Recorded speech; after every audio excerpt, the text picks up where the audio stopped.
So moving on to week 5 of my Client One's training program. On the Wednesday we have so on the Thursday we have some interval training. So similar to endurance training, interval training makes your heart a lot more efficient. You can increase the amount of blood that you can pump, which provide muscles with more oxygen, which is obviously vitally needed during sport. So for his interval training, the strategy is to mark out 75 meters, sprint flat out the 75 meters, then take a 30-second break before doing this again. Repeat this 5 times in one set and complete a total of 5 sets in total. So like I said, it's a very simple way, but a very effective way of improving not only speed but also cardiovascular endurance, which obviously for my client is really important. Being a rugby player, you need a lot of cardiovascular endurance during the matches. But before obviously this exercise is completed, a sufficient warm-up should be completed. So before interval training, get some speed and reactions going. You could do some drills with a fitness trainer, like I'll call it the tree. So the trainer will hold 2 tennis balls out by his side, and you can stand about 5 meters away, and then he'll drop one of the balls, and you have to obviously try and get there and beat the bounce. Just a kind of a good way of getting reaction times and also your heart going. But also obviously you can do some basic leg stretches as well. Also go on the exercise bike, anything like that to get the heart rate going and the blood pumping to the muscles is really important before completing interval training. Then on the Friday I've got med ball training. So med ball training is a really good way of improving leg and upper body power. So I'm going to start off with him doing some overarm wall throws. So very simply, stand in front of a wall, good distance away, to avoid hurting yourself when the ball rebounds off the wall. But all he's going to do is turn to the side on, and almost as if he was throwing tennis ball, ever drive the ball towards the wall as fast as he can, ensuring he's incorporating his hips as well as his upper body as he throws. He'll do this using an 8 kg med ball. Complete a total of 12 throws in each set, and complete a total of 5 sets. Now after this, he'll do a side on both arm wall throw. So this is almost like a rugby pass, but he'll be using a med ball. He'll be trying to drive the ball towards the wall as hard as he can.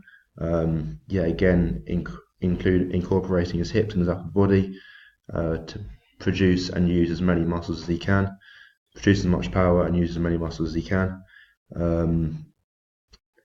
So this med ball routines are a great way, almost like plyometric training, of increasing power of the muscles, which is obviously vital in a sport like rugby. And then finally, on week 5, we're going to do a resistant band workout. So I'll try to make it rugby specific. So what he'll do is he'll have a fitness trainer or any partner or friend holding a band behind him when it's around his waist. And what he's going to do is going to drive out to a cone 20 meters away whilst holding a rugby ball, place the rugby ball on the cone, and with control run backwards to the starting position. And then he'll obviously run out to get it and take it back and take it out. And he'll have 6 reps in one set and complete a total of 4 sets in total. It's perfect for improving knee and arm drive. So using that power to drive out to the cone as fast as he can whilst he's got a bit of resistance around his waist. And obviously the partner can make it a lot easier by holding it a lot tighter, which will increase the resistance. So as the sets go on, to make it a lot tougher, get the partner to make the band a lot tighter, which will overall help improve his speed and also his leg power. And then the second band one, again, he'll need somebody to hold a band. What he'll do is he'll load onto one leg, and then once he's loaded onto that leg, he'll drive and spin onto the opposite leg. It's quite a hard one to explain in words, but I can send my client a video of it if he needs, if he doesn't understand. But he'll do this over 15 meters and then repeat on the opposite leg on the way back, and he'll complete a total of 4 sets of this. But during this, it's really important that he maintains a good technique, otherwise he won't be getting the best out of he can from the best he can out of the exercise. So it's really important that he can almost take his time with it.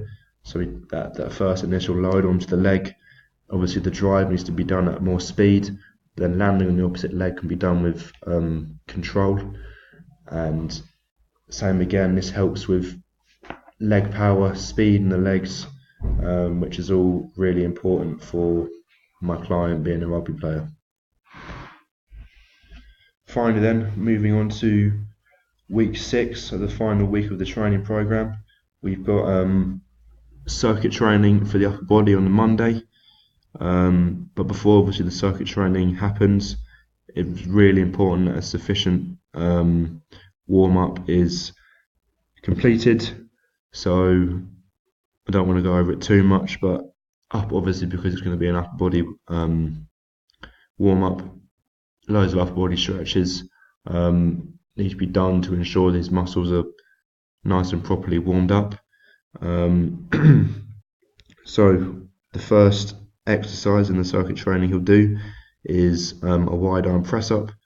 So he'll start with hands out around double shoulder width, palms facing forwards, keeping your body straight. Lower yourself until your face is close to the floor. Pause for a slight second and then push back up. Then we've got the one arm row. So support your body by placing your left hand and knee on a bench.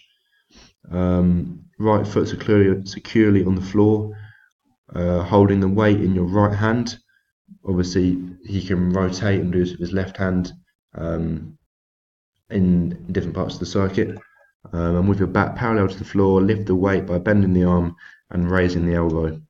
When the weight reaches the side of your chest, pause and then slowly lower back. Then we have tricep dips on the next station. So start with your hands on the bench, either side of the body, fingers facing forwards, bend your elbows and slowly lower your body down. Pause at the bottom of the movement and then push back up. Stop before your elbows are locked out, and obviously repeat this.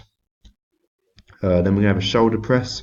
So perform this exercise in the seated position on an inclined bench to support your back. Lift the weights from your shoulders up above your head, keeping your palms facing forwards the whole time.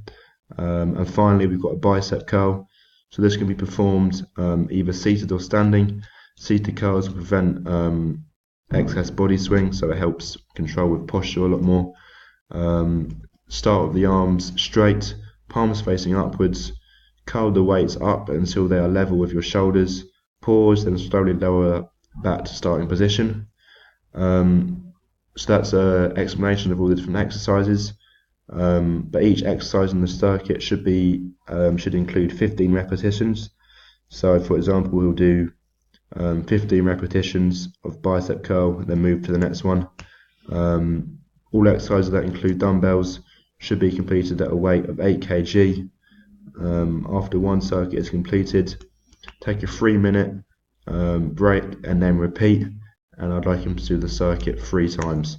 In between each exercise, have minimum, don't have as much break as imagine he was just doing a normal upper body weight workout, which is kind of the whole idea of a circuit training. It's kind of quick fire, rapid workout. And obviously the whole idea of this for my client's benefit is developing upper body strength, hypertrophy of the muscles to get him a lot more developed on the upper body, which is going to help him massively when it comes to making tackles and things like that when it comes to rugby. So then what we're going to do is he'll obviously on the Tuesday he'll then have a rugby training session, a rugby match on the Wednesday. So for the 2 of those days, I won't have him doing any exercises at all. On the Thursday, I'm going to get him doing a final set of continuous training. I'm going to get him to do it a 45-minute run. So it'll be the longest run he's done so far, but it'd be a really good way to see if his cardiovascular endurance has improved. On the Friday, he'll have a rest, and Saturday he'll also have a rest, and on the Sunday, I'll have my final testing with him. So if we go back to the start on this testing, I will hope that he has a yo-yo test level of 16 or above, an inner agility test score of 18.5 seconds or above, and finally a standing long jump test of 2 meters 35 centimeters or above, ideally.